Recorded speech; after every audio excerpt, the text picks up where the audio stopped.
All right, for example 3, for approximately what values of x can you replace cosine x by 1 minus x squared over 2 with an error magnitude no greater than 5 times 10 to the negative second power? So we want our error to be less than this 5 times 10 to the negative 2. Okay, that's a really small number, okay? So for what values of x, so what interval could we use this Taylor polynomial, okay, to estimate cosine x where the error would be less than this? That's the question that's being asked, okay? All right, so one thing I want to write is, okay, so cosine of x, okay, what's the Taylor polynomial? This is centered at x equals 0, okay? So we're going to go right and left of 0, and like what x values can I use between, to the left and right of 0 that would have an error less than this, okay?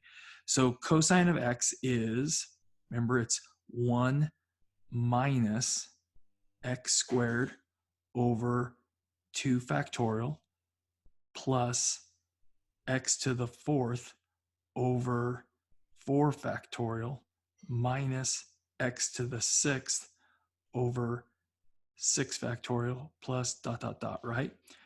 Okay, now this is going to be important because the x term right here, there's no x term. That's because this one has a coefficient of 1 over 2 factorial.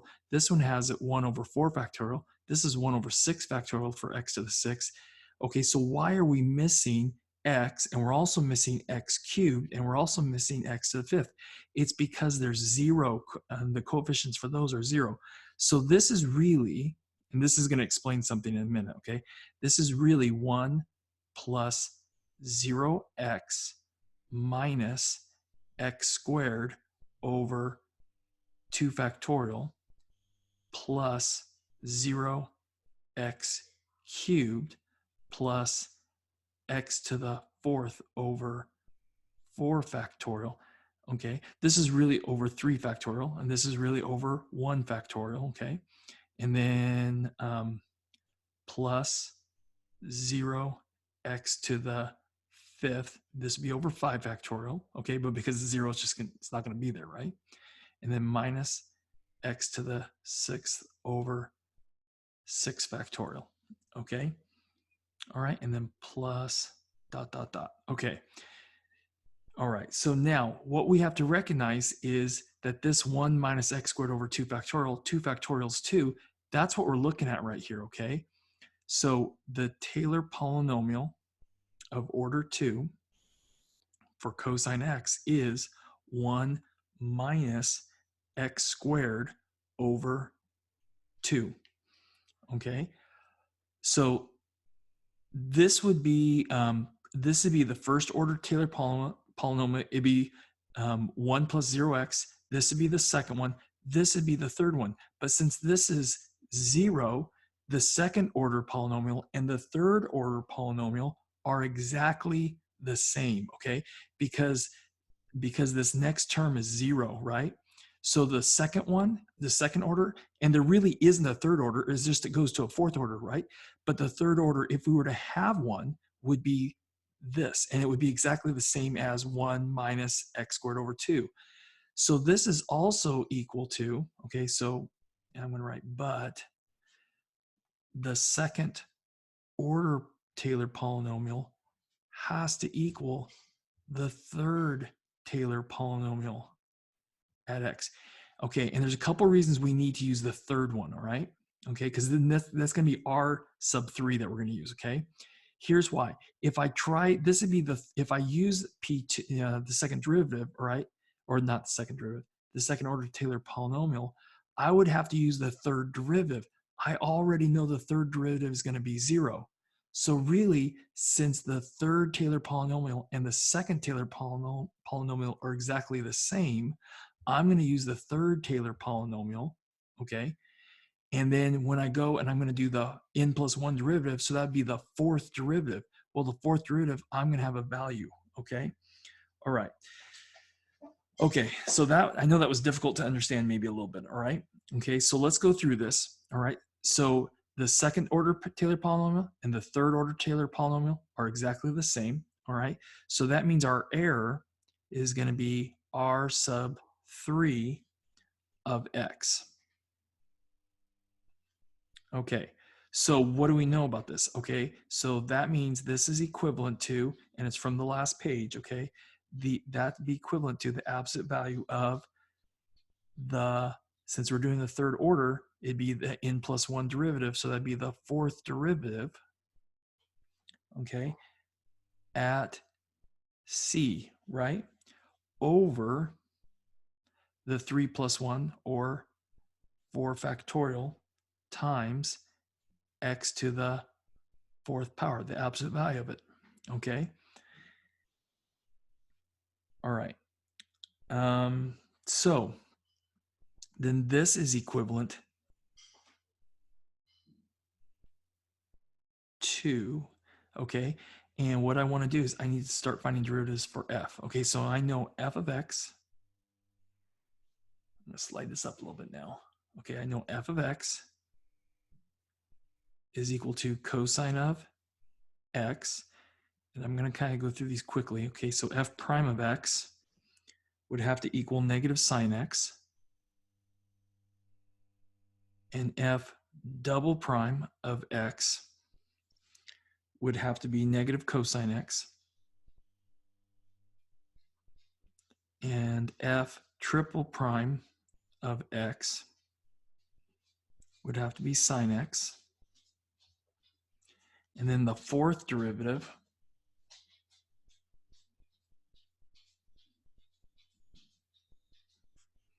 of x would be cosine of x.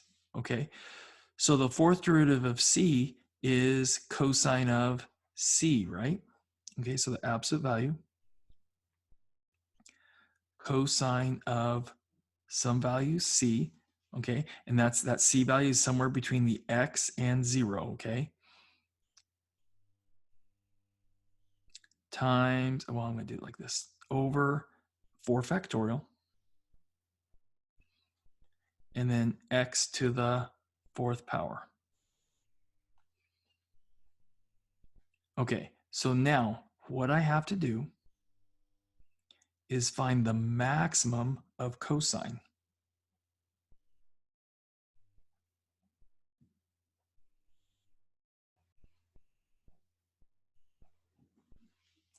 Okay, now what do I know about this? Okay, the maximum of cosine, the biggest cosine ever gets is 1. Okay, so that would mean this error r sub 3 of x would have to be less than or equal to, from that previous page, okay, the maximum value of cosine, which would be 1, right? So, and I'm going to start bringing the absolute values in. So it'd be the absolute value of 1, okay, times the absolute value of x to the fourth, but that would be the same as the absolute value of x raised to the fourth power over 4 factorial. Okay, so my error has to be less than this value right here. Okay, so that would mean r sub 3 of x would have to be less than or equal to, okay, so the absolute value of 1 is 1. So this is be the absolute value of x raised to the fourth power over 4 factorial. Okay, now my error has to be less than this. So I want this to be less than 5 times 10 to the negative 2. So I'm going to slide it up a little bit because I want my error to be no greater than this, which, and when I say no greater than this, that actually means less than this, okay? So I want this absolute value of x to the fourth, I said that wrong, absolute value of x raised to the fourth over 4 factorial. I need that to be less than or equal to 5 times 10 to the negative 2 power. Okay, so this is going to give me a way to figure out what x's this is going to, what x's will cause this to happen. Okay, all right, so 4 factorial is 4 times 3 times 2 times 1, which would be 24. Okay, so that would mean the absolute value of x raised to the fourth power would have to be less than or equal to 4 factorial, which is 24, times 5 times 10 to the negative 2 power. Okay, now I need to get rid of the fourth power. Okay, so I can take the fourth root of both sides. Okay, so that would give me the absolute value of x. I'm going to slide this up a little bit more. The absolute value of x is less than or equal to the fourth root of 24 times 5 times 10 to the negative 2 power. Okay, now if the absolute value of x is less than or equal to this, then that means x has to be in between the negative of this and the positive of this, okay? So this would mean, okay, so it's like saying the absolute value of x is less than or equal to 2, right? That means x is between negative 2 and 2. Now, we've done this with geometric series and r, right? So it's the same thing, just fourth root here, okay? So this is going to be negative fourth root of 24 times 5 times 10 to the negative 2 power is less than or equal to x is less than or equal to the fourth root of 24 times 5 times 10 to the negative 2 power. Okay, what the heck are these numbers though, right? What is this value? So let's go ahead and put this into our calculator, okay? I'm going to grab my calculator. I'm just going to show you the screen part of it, okay? All right. So I'm going to turn it on. I'm going to clear everything out. Okay. So this would be negative. Okay. And we can do fourth root by pressing alpha window and then going and selecting number 6. Okay. I think I told this wrong. Negative. I think we have to do -1. Okay. So -1 and then alpha window and then number 6. No, it's giving me a root of -1. Okay. So hold on. Let's just do the fourth root. Okay. So the fourth root's alpha window, number 6. Okay, there we go. So fourth root of 24, parenthesis, 5 times 10 raised to the negative 2 power. Okay, and then let's come to the left of it. Let's try to insert. There we go. There we go. Now that's going to be the negative, okay? It was trying to put the negative up where the root was every time I did that. So negative 1.0466. So negative 1.047. Okay, so negative 1.047 is less than or equal to x is less than or equal to, okay, that's the same number, right? Just this is negative, this is positive. So this would also be 1.047. Okay, what does this mean, right? What the heck? So you look back, I'm gonna zoom out a little bit. Okay, so all this work, right? Okay, so what does this mean? This means, okay, we wanted the error, okay, this is the Taylor polynomial, this is the actual function.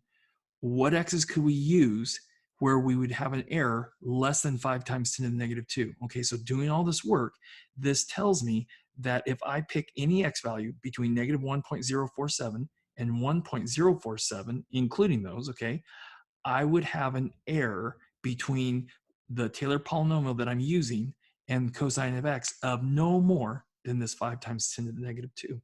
Okay, and that's what this means. All right. All right, so go ahead and turn the page and we'll do example number 4. Example 4, if sine x is replaced by x minus x cubed over 6 and the absolute value of x is less than 0.7, what estimate can be made of the error? Okay, so this is a little bit different, okay, for this problem, all right? The last problem, I gave you the error and then you had to figure out what x values you could use that would give you that error, okay? So now I'm giving you the x values and we need to figure out what the error could be, okay?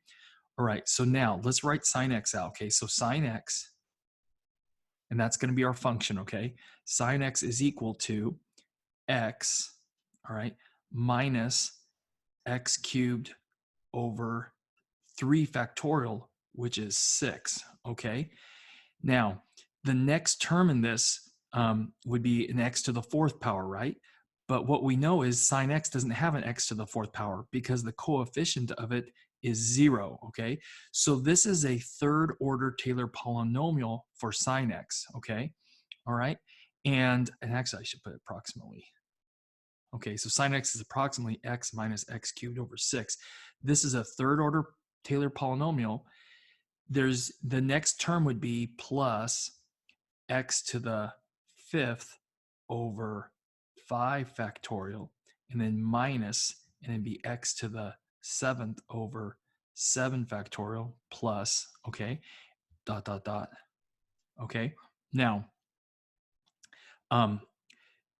you notice we don't have x to the 4th. We don't have a term with x to the 4th. So that means we don't have a 4th order Taylor polynomial.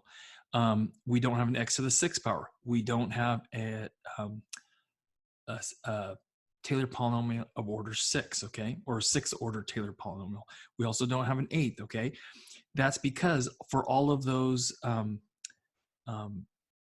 even powers, okay, the coefficient is 0, all right? So a third degree or third order Taylor polynomial, for sine of x, it's the same as the 4th one, okay? The 5th one is the same as the 6th order Taylor polynomial. The 7th one would be the same as the 8th, because if we add the next term, right, if we use a Taylor polynomial, the general form, okay, then this one would be x to the next after x to the 7 would be x to the 8th. But the 8th derivative of sine x, okay, at x equals 0, because this is centered at x equals 0, would be 0, okay? All right, so all the even ones, okay, don't exist, all right? So I'm hoping you understand what I was describing last time, okay, in the last example, all right? So what we know is that we have a third order Taylor polynomial. You're going to hear me say degree because I can't help it. I just keep saying degree. Order and degree are the same thing, okay? Order is the highest power, degree is the highest power, okay? All right, so the third order Taylor polynomial is, for sine x, is x minus x cubed over 6, all right? And we know that the third Taylor polynomial, the third order Taylor polynomial, is equivalent to the fourth order Taylor polynomial, okay? All right, so this absolute value of x, I meant to say something else about this, okay? Absolute value of x is less than 0.7, okay? What that means is our x's are in between negative 0.7 and 0.7. So this means negative 0.7 is less than x is less than 0.7. So if we pick an x value that's in this interval between negative 0.7 and 0.7, okay, and we use those x values in this Taylor polynomial, okay, then how much will we be off, okay, of sine x? All right, that's the question that's being asked, okay. All right, so we know that the error between the estimation from the Taylor polynomial, okay, and the actual function, okay, has to be, all right. In this case, we're going to use fourth one. We don't want to use the third one because if we try to do the derivative, and right, that involves the n plus 1 derivative. If we try to do the third one, the fourth derivative is going to be 0. That's why we have to jump to the fourth one, okay? So this is going to be r sub 4 of x, okay? So that means we're going to need the fifth derivative, right? For the n plus 1. So if this is the fourth, we need the n plus 1. So this is equal to, from the theorem from the last page, or last couple pages before, all right? This is the fifth derivative at some value c over 5 factorial times x to the 5th power. All right, so what we need to do is we need to find the fifth derivative. Okay, so f of x, our function, is sine of x. F prime of x is cosine of x. And then f double prime of x would equal negative sine of x. F triple prime of x would equal negative cosine of x. And then the fourth, I'm glad I caught it. I'm going to slide it up a little bit. Okay. The fourth derivative at x is equal to sine x. And then the fifth derivative is cosine of x. Okay, so the fifth derivative of cosine x, so that means this is equivalent to the absolute value of cosine at c over 5 factorial times x to the fifth power. All right, so c is some value that we put into cosine, okay? Now, we know that the biggest this could be is 1 because cosine fluctuates between -1 and 1, right?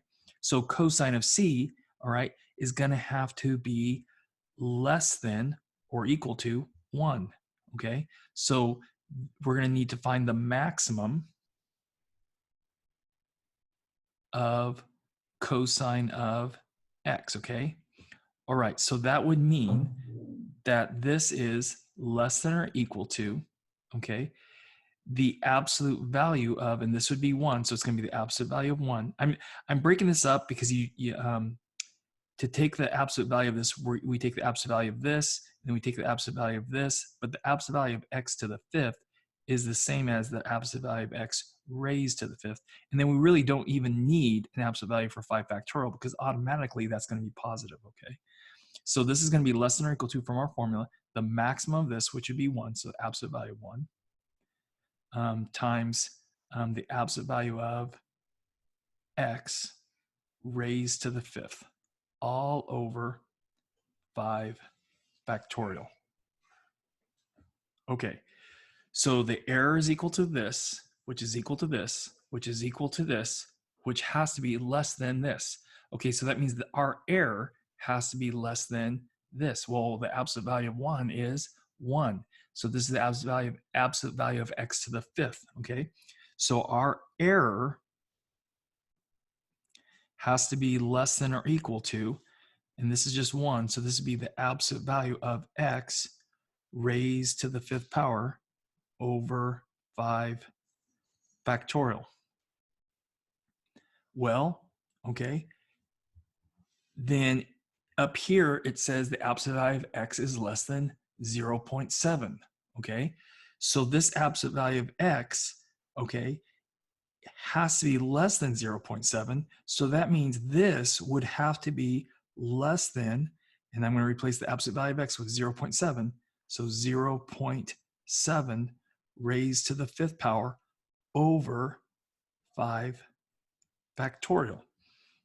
All right. So absolute value of x has to be less than 0.7. So if the absolute value of x is 0.7, okay, this has to be less than this one. Has to be. Not equal to, it would have to be less than, okay? All right. So that means our error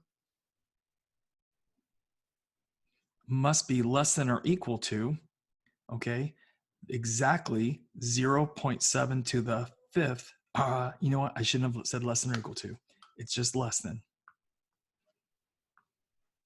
Okay, so this error has to be less than 0.7 to the fifth over 5 factorial. All right, and then putting that into our calculator, our error would have to be less than, I'm gonna slide this up, sorry guys.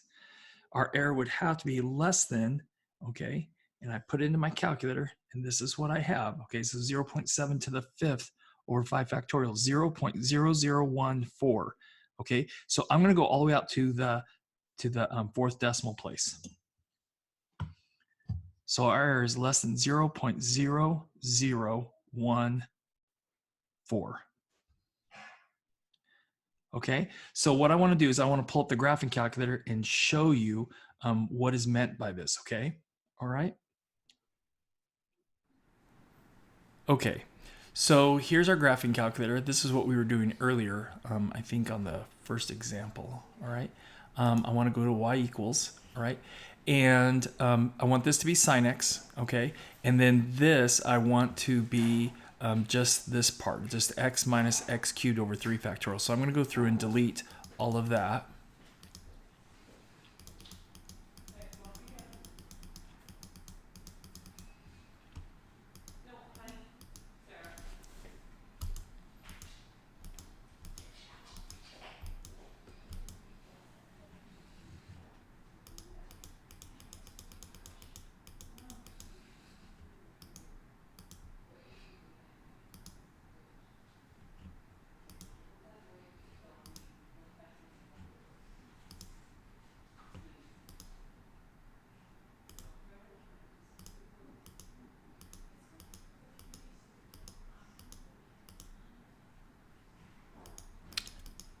Probably would have been faster just to delete and retype it all, huh?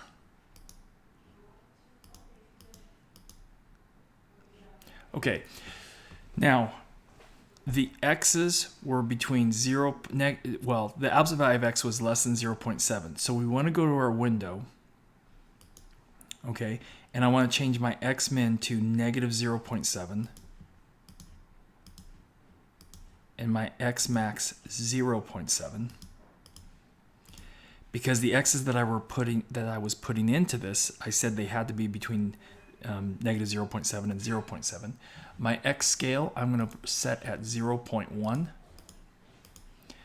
My y min 0. Okay, my y max. Okay, now my output here is that absolute value of y2 minus y1. Okay, and that what we said is the error has to be less than 0.0014. Okay, so my y max I want 0.0014. And probably for our y scale 0.0001. Okay, now let's go back to y equals. Okay, y equals, okay, so here's our function, right? Here's our third order Taylor polynomial that we're using to approximate it, and we're saying the error has to be less than 0.004. So the y value for this, the y sub 3, okay, is our error the whole time, okay? All right, so if we go to graph, you know what, hold on. Let me go to, this Taylor polynomial is being graphed too. And the scaling is not quite right to do that. So we want to go on top of the equals and press enter and graph. Okay, so there we go. All right, so this is a graph of the error for all the errors between negative 0.7 and 0.7. And you can see that 0.0014 is the very top of this, right? So if you go and press trace, okay, see this is, so at 0, our error is 0. That's because it's centered at 0, okay? And as soon as we move away from 0, our error starts to increase, okay?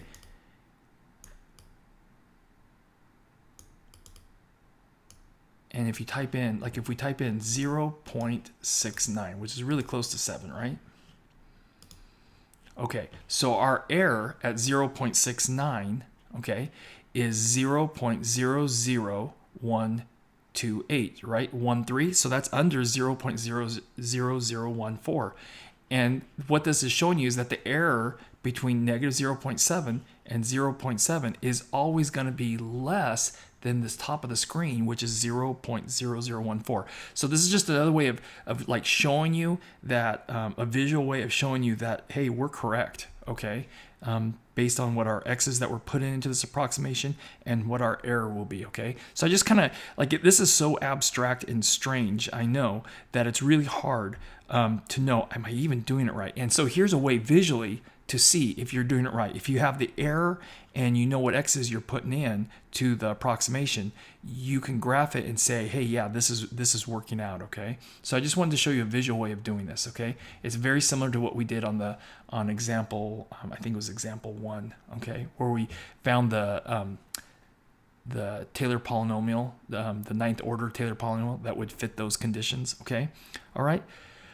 All right, just hang in there, guys, because I know this is a long lesson. Okay, I would take breaks. I mean, watch an example, take a break. Watch another example, take a break, and just give yourself breaks, because this, honestly, this is probably the very most difficult and demanding lesson. Okay, for AP Calculus BC the whole entire year. Okay, so I wish I could see your faces. Okay, and see how you're responding to this. Okay, but in all honesty, this is actually probably better because you can pause it and take a break, because this is long and I know it. Okay, guys, so hang in there. All right, we'll do the next example.